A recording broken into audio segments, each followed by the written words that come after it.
Hello guys, magandang hapon po sa inyo lahat and welcome back to my channel. So, andito naman po ulit tayo sa loob ng mini greenhouse ko. And today, ayusin natin ang wood stove ko. So, malapit na naman ang taglamig. Kaya, prepare natin to para pag lumamig na ulit ang panahon, gagamitin natin ulit siya. So, samahan nyo ko.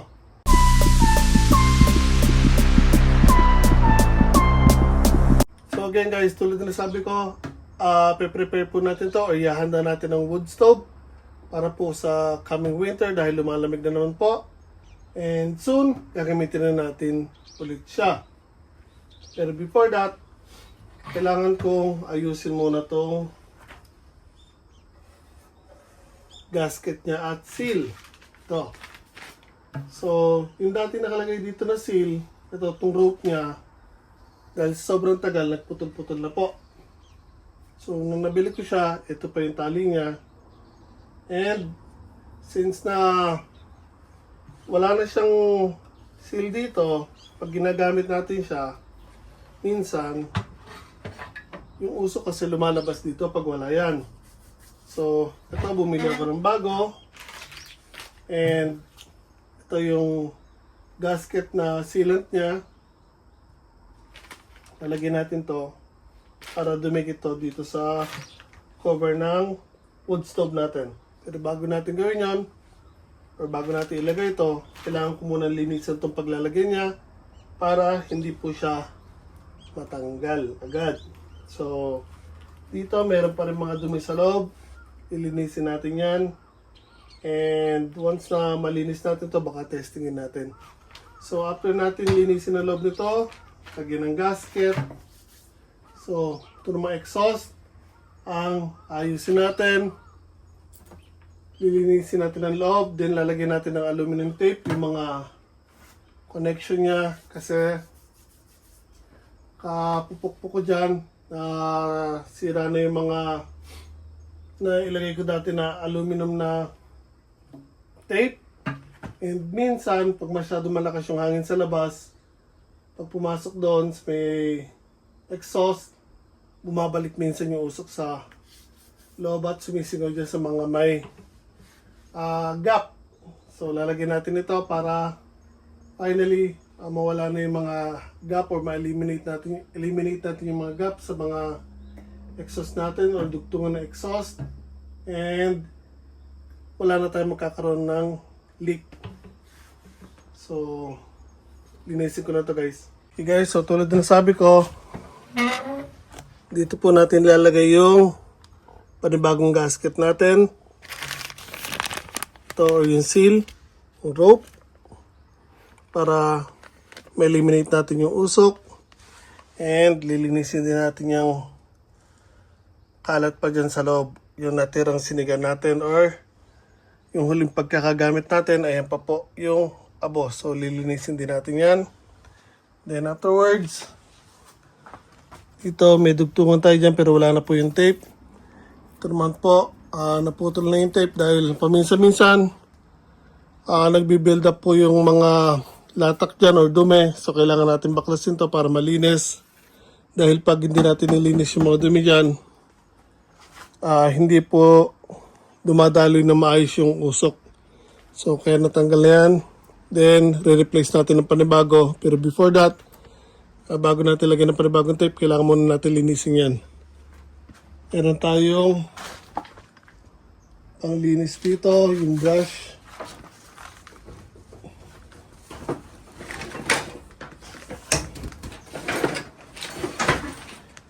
Ito guys, yung ginagamit natin yung panlinis. So mahaba to, papasok natin dyan. Para lahat ng mga namuong dumi dyan sa paligid nitong exhaust ay malaglag.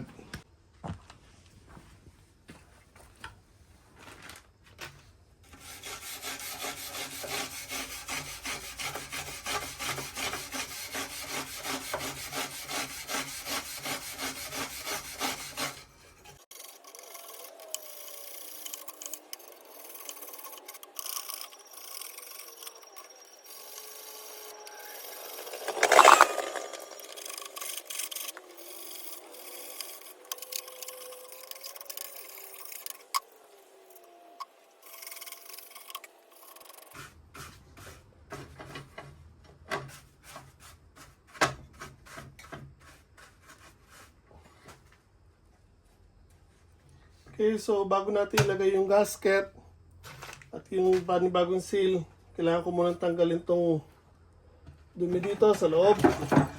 Dahil once na mailagay natin yung seal, kailangan natin isarado para dumikit yung ilagay natin na gasket maker. So linisin ko lang to guys.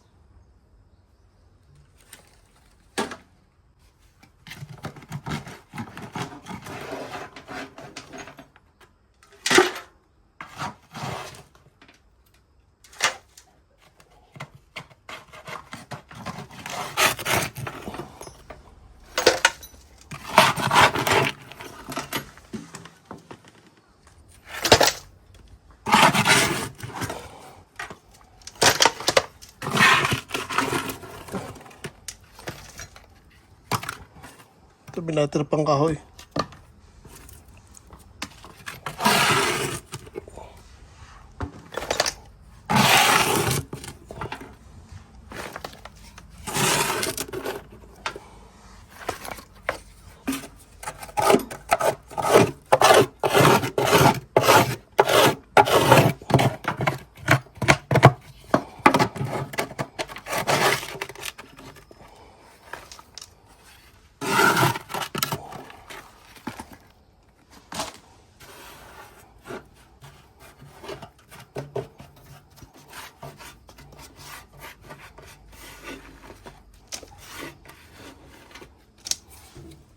Okay.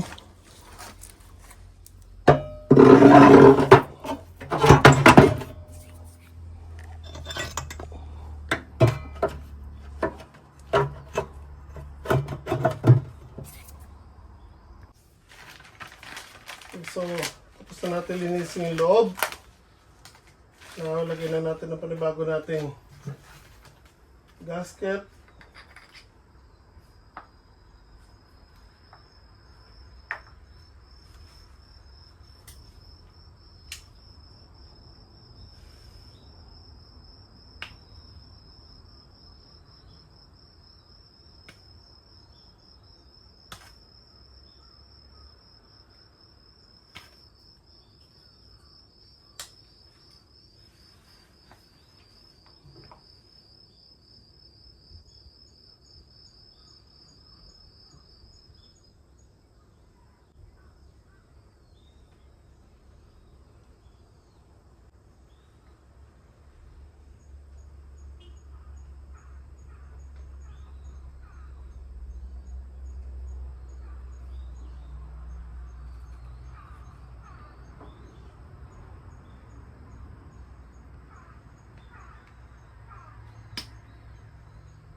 Okay, so bitin.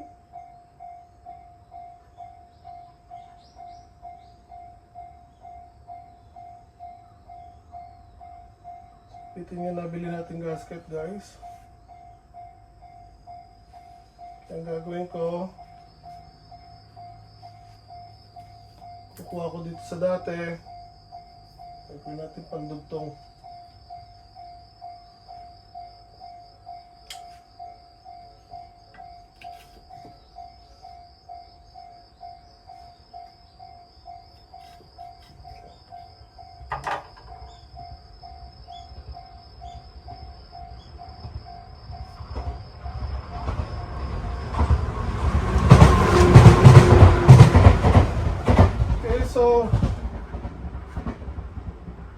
kahit hindi na natin isara, okay lang.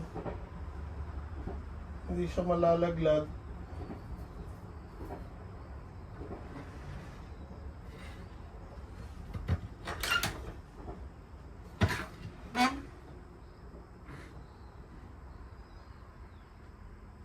Okay. Kaya na lang muna natin matuyo ng ganyan, guys. So, kaya lang natin nakabukas ng konti. And now, yun namang exhaust ang ayusin natin or linisin natin. So, tatabi natin to, magagamit pa natin yan.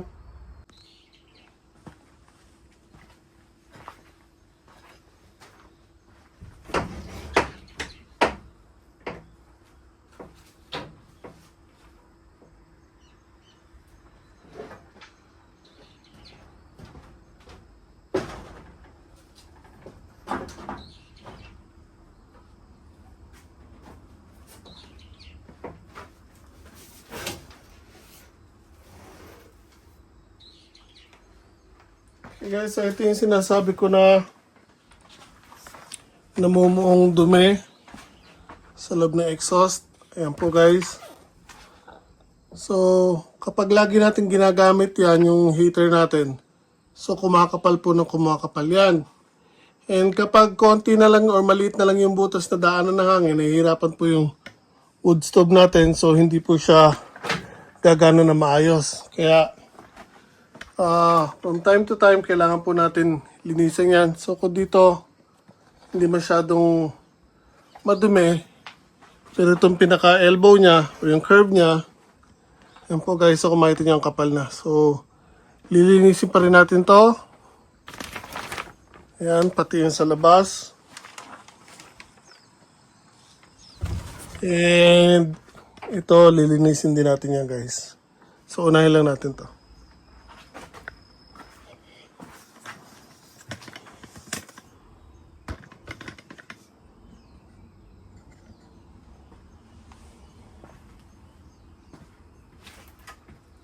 So again, gagamitin natin itong wire brush. Ito panlinis talaga ng mga entotsu or itong mga exhaust.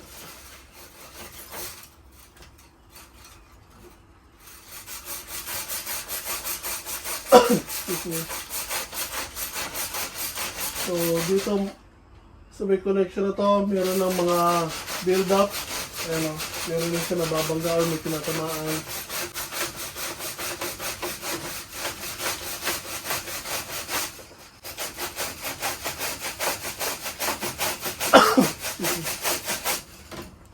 So habang tinutulak ko siya dito, unti-unti siya malalaglag dito sa labas.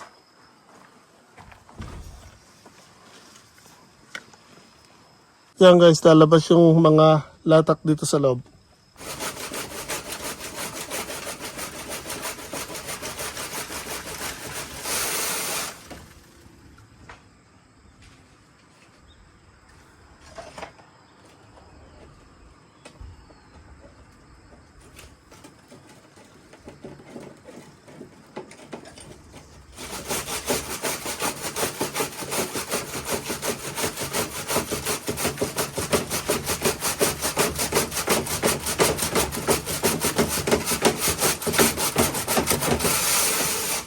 Kung nakita nyo guys, lumabas doon sa kabilang dulo. So na habang inihila naman natin yung brush pabalik, may lalabas din po dito. So kailangan natin maganda ng pang sambot sa dumi.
So ito guys yung nakuha natin doon sa loob. Bukod pa doon sa mga nalaglag.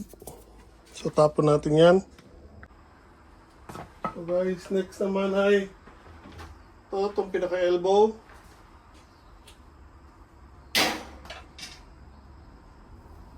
So una, dito muna sa pinaka-taas.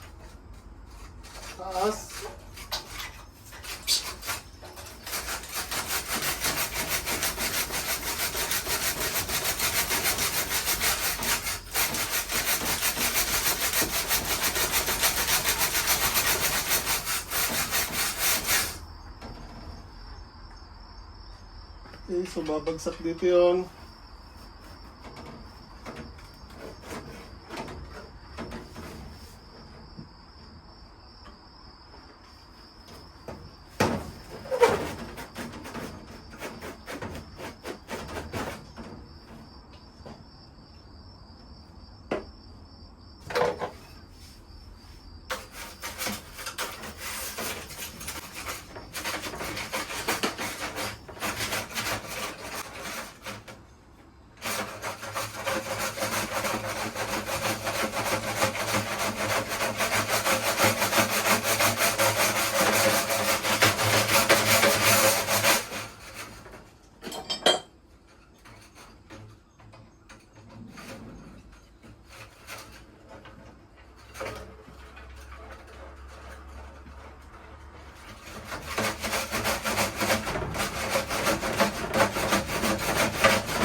Guys, ito, ang dami naman natin kuha. Dito pa lang yan.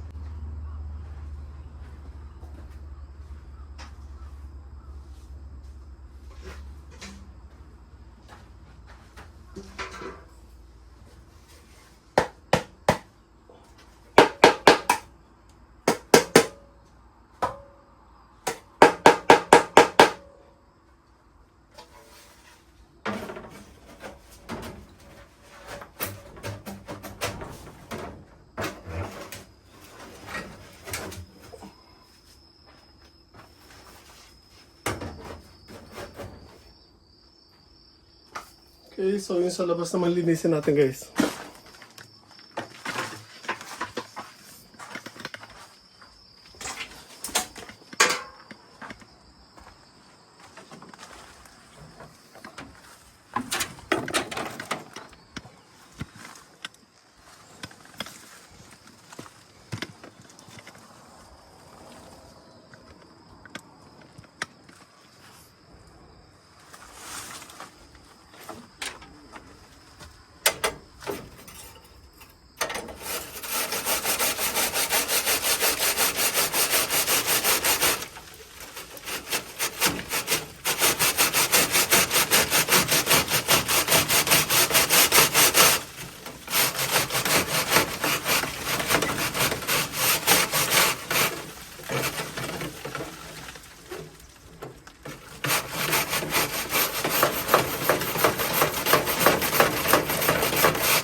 Okay guys, so now na natapos na natin ang paglilinis ng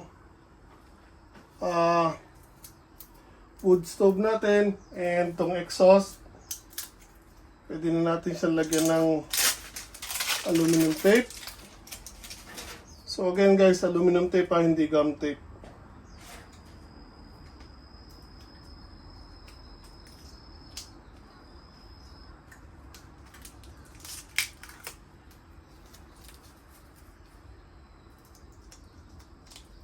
Yan, nalagot.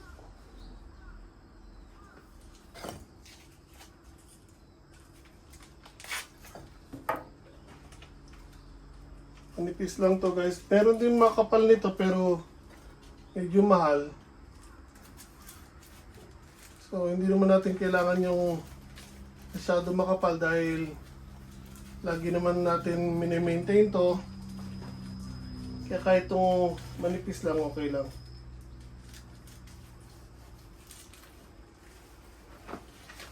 So again, para ma-prevent lang yung gap at magkaroon ng singaw yung exhaust natin, kaya natin lalagyan ng aluminum tape.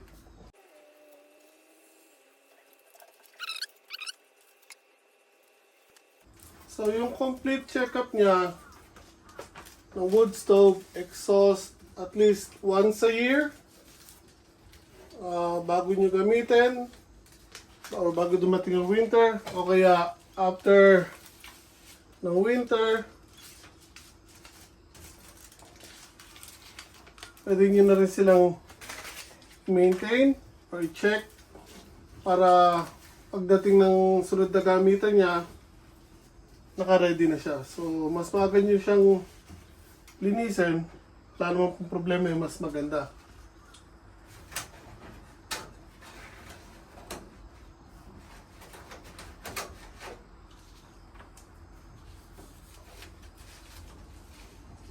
So, nasa sa inyo na po yung kung kailan nyo siya lilinisin.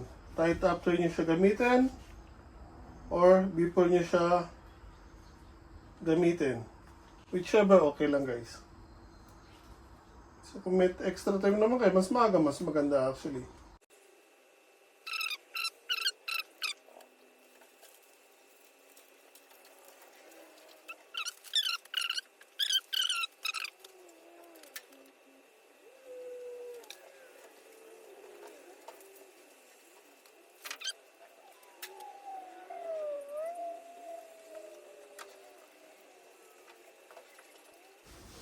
Okay, there you have it guys.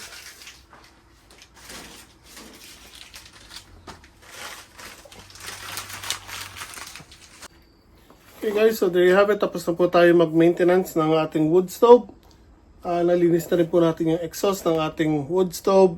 Talagyan na rin natin ng aluminum tape. So wala na pong singaw yan kapag ginamit natin ang wood stove natin. Kahit malakas po ang hangin sa labas, hindi na po babalik ang usok at lalabas po dito. So, laking tulong guys kung nagbabalak kayong gumawa ng greenhouse, mapa-mini greenhouse siya katulad nitong sa akin or malaking greenhouse, ang laking tulong po ng wood stove. So, meron kayong two choices, it's either gas stove or wood stove tulad ng sa akin. So, kahoy yung ginagamit ko. Namumulot ako, nanghihingi ako pag nakakita ko may nagpuputol ng kahoy. Tinatanong ko kung pwede nilang ibigay o kaya napunta ako doon sa may coin or park dito, meron doon tapunan ng mga kahoy. So, pwede ako mamulot doon ng kahoy, libre lang yon.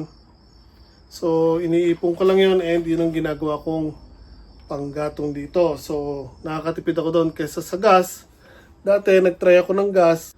So, sa magdamagang paggamit nyo ng gas heater, medyo malakas siya actually guys sa konsumo. So, mahal na rin kasi yung gas. Kaya, naghanap ako ng ganito wood stove and syempre naman nakakita ako ng magandang klase doon sa scrapan. So, binili ko.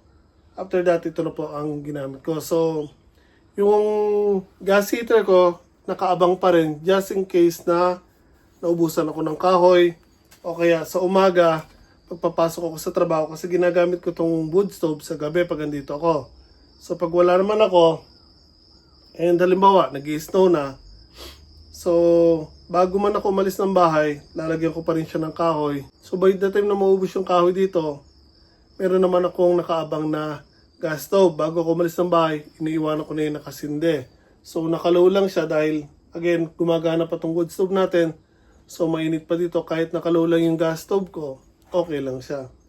And, again, laking tulong ito guys dahil yung mga bayabas ko, mangga, malunggay, then yung susunod na pantanim ko ng kasaba, nilalagay ko dito sa loob ng mini greenhouse natin. Pati yung mga papaya ko na para sa susunod na taniman na yung para pabunga siya para makapagpahinog ako, nilalagay ko rin dito. Pero now, wala po tayong papaya this year na itatanim for next year kasi lahat ng papaya ko nakatanim actually sa farm.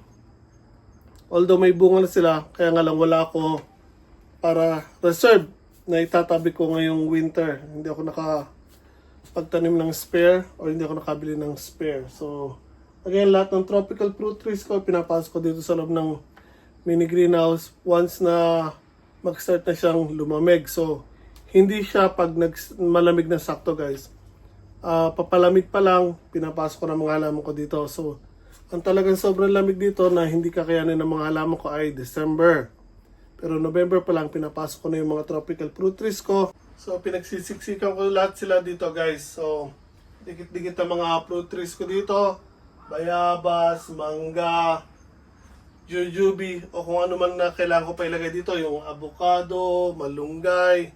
Lahat sila dito, guys, nakakompact. So, mas maganda para sa kanila yun dahil mas marami dito halaman, mas mainit yung loob ng mini greenhouse natin. Tapos ito nga, meron tayong wood stove. So, mapapanatili ko silang buhay during winter. And come summer, usually late April or early May, doon ko lang sila nilalabas dahil dito, guys, sa lugar ko, kahit March po natatapos ang winter, April lagi pong umuulan. It's either snow or hail. So this year, ayan po, umalon po ng hail, April twice. Yung first time, gabi, nakuha ko pa ng video, meron akong short video, check nyo. And yung second time naman, I think nasa trabaho ko nun, or nasa bundok ako yung umulan. Nasa bundok ako, sorry. Nasa bundok ako nung umulan ng hail, guys. So, ang lalaki yung, alam niyo yung barya na piso, mas malaki doon ng konti.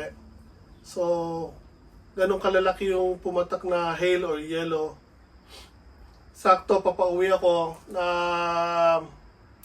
papaulan doon sa bundok. Sabi ko, sasama ang panahon. So, umuwi ako. Sakto, pag-ahon ko or pagbaba ko ng bundok, biglang parang bagyo, guys. Then dito naman, umulan ng hail. Pagdating ko dito, ayan po, butas-butas na. So, puro tagpi ngayon ang bubungan ko dito. Meron pa ko actually na hindi pa natatakpan. So, mula dito, papunta dun sa dulo, hindi ko pa natatakpan. At dun sa may corners. And may mga spots pa na meron ako hindi napansin dahil nang umulan. May nakita ko mga tumutulo pa. Siguro mga 2 lugar.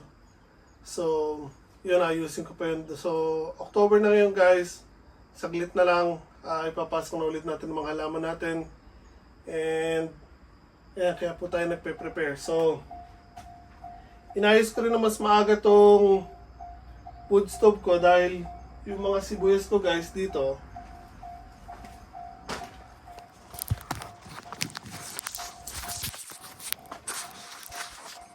Ayan, guys. Yung mga sibuyas ko po kasi dyan, kung makikita nyo, although naglalakihan na po sila, so medyo mabagal dahil lumalamig pa rin, or lumalamig na, sorry. Kaya medyo mabagal ang paglaki nila. Kaya bukas, papaganahin na natin yung wood stove sa gabi para mas mabilis silang lumaki. So, ito po yung pinaka last batch na pinunla ko, guys. Matataas na rin po sila. So, again, ayun po yung first batch. So, medyo payat sila. Kaya bumili ako actually ng pang spray para sa kanila. Ito. So, nakalagay dito pampasigla sa mga halaman. And and ilalagay mo siya pag sumibol pa lang yung mga halaman nyo habang lumalaki, namumulaklak or namumunga. So, ayan, nag-spray na ako kahapon, then nag-spray ulit ako kanina. And laking diferensya, guys, kahit isang beses pa lang ako nag-spray. Kasi kahapon talagang parang nanlalambot po sila. And after ko ma-sprayan, kanina, nung pag-uwi ko, parang ang sigla nila. Kasi kahapon halos nakadapa na po sila. Pati dito. Pero na iba, medyo masigla silang tingnan ngayon, hindi katulad kahapon. So, hindi ko pa rin sila dinidilig kasi ngayon sprayan ko sila. Kasi, spray on tong gamot na to. And kay spray ko lang ngayon. So, kapag nagdilig ako, mababaliwala yung in-spray ko. Kaya bukas sila ako magdidilig guys. So, magdidilig muna ako bukas. Then ko isprayan ulit sila. Okay guys, so hindi ko na po masyadong papahabain to again. Maintenance lang po or paglilinis ng ating wood stove. Ayan po, maayos na po siya. So, ready for use na naman. Pati yung ating exhaust, okay na. So now, mangongolekta na lang tayo ng kahoy. May mga kahoy na ako sa bundok. So bukas, after work, diretso ako sa bundok. Kukuha ko ng mga kahoy para matry natin to bukas. So, starting tomorrow, gagamitin ko na to para again, yung mga sibuyas natin mainitan sa gabi dahil malamig na po actually guys sa gabi ngayon. Kaya ang bagal po nilang maglakihan. Kaya, gagamitin natin, papainitan natin dahil kailangan natin may tanim na yung mga sibuyas na yan sa ating garden sa bundok. So, yan, kung makikita nyo po, all greens na yung mga sibuyas natin or pula natin ng sibuyas. So, all in all, 12,600 seeds po yung pinunla natin. Hindi natin alam kung gaano karami yung sumibol na yan. Pero, again, yan po yung mga pula natin. So, hopefully, maitanim na natin yan. Kaya ako bumili din ng pang-spray and gagamitan natin ng wood stove. Dahil hinahabol ko po na maitanim po sila agad bago matapos ang October. So, yan po guys, again, hindi ko na masyadong papahabain po ito. Sana po nagustuhan niyo po simple binagi ko sa inyo. Kung magagawa niyo naman po, pakilike naman po sa ng video to. Share sa mga kaibigan niyo. And subscribe na rin po sa channel ko. Malaking tulong po yun para sa akin. Ingat po tayo lahat palagi.